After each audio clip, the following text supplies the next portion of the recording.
Adam Berman's here, Director of Policy and Advocacy, Energy UK. Adam, very good morning to you. Good morning, Mike. Thanks for having me on. I mean, the problem that we seem to have in this country is that every single 5 minutes that go by, we get Ed Miliband and Keir Starmer telling us that energy prices are coming down. And when we look at our energy bill and the stuff that comes through the letterbox, it seems to go up. So somebody's not telling the truth. Yeah, so you're right that we had the announcement about the new price cap yesterday, which is up about £35. There's kind of a few different reasons behind that. One of them is actually, and the majority factor is that we've seen an increase in something called the warm home discount, which is a kind of David Cameron era welfare policy. It's been expanded to about 3 million homes to make sure they can benefit from a £150 rebate on their energy bills. But it's also paid for on our energy bills, which is why you've seen that kind of bill impact. There are various other reasons for why we've seen small bill increases. One of them is due to something called balancing costs, which is essentially the cost of safely operating the power sector.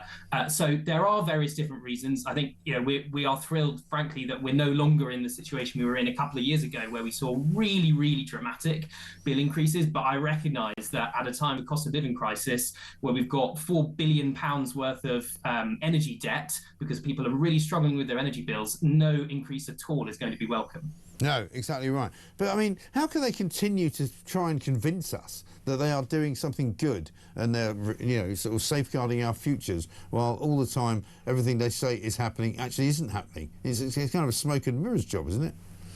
So I think, look, coming from the perspective of industry, and I represent both those out there building, wind, solar, nuclear, gas-fired power stations, those supplying gas to homes and businesses across the country.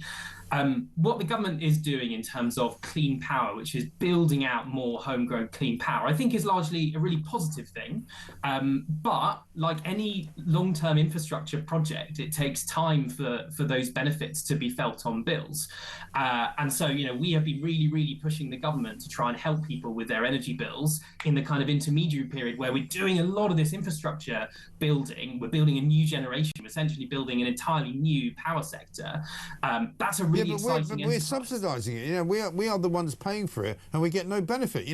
I wouldn't mind if they said to me, I'll tell you what, why don't you put £20 a month into a share scheme whereby you end up profiting from, the great productivity of a wind farm or the great productivity of a green energy company. But I don't get that. All I get is a bill and a fine, effectively, to subsidise the fact that people like you or people who are making money on this are going to get rich. So it's worth saying there are subsidies for lots of different technologies on your energy bill, because that's the price of ensuring that we have electricity at any time of day. But why is it the price? Why can't people just invest in it if they want voluntarily? And why do we have to subsidise it?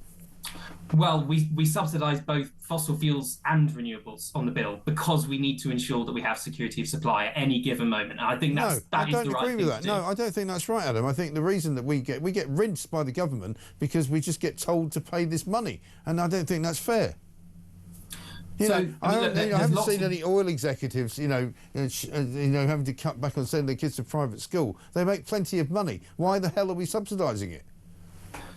Well, look, there are lots of different parts of the bill. One of them, for example, is something called the capacity market, which ensures that particularly gas-fired power stations will turn on, within a matter of I'm asking minutes. You, why are we subsidising rich people to make money and charge us even more money for what they then supply us with? So, I mean, look, there's real diversity within the energy sector in terms of companies. All I can say is to your broader question of why are we doing this? Why are we subsidising people who've got loads of money so that they can get rich on our dollar? Why are we doing it? Well, I don't think there's any particular sign that in the power sector you've seen extraordinary profits, and if you have seen them, there are relevant taxes that sort of resolve that problem. So I've certainly seen no evidence of that happening.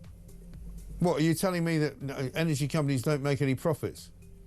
I'm not telling you that at all. I'm saying that I'm asking if you look specifically, for example, on electricity generation, why can you not just answer the question? Just answer the question. Why are we? Give me. I'm quite happy to have the answer. Why are we subsidising people to get richer on our dollar? Why are we doing that? You are not subsidising them to do that. You are paying for an efficient and safe energy system to keep the lights on and to keep homes warm within this country. That is what has happened. If there are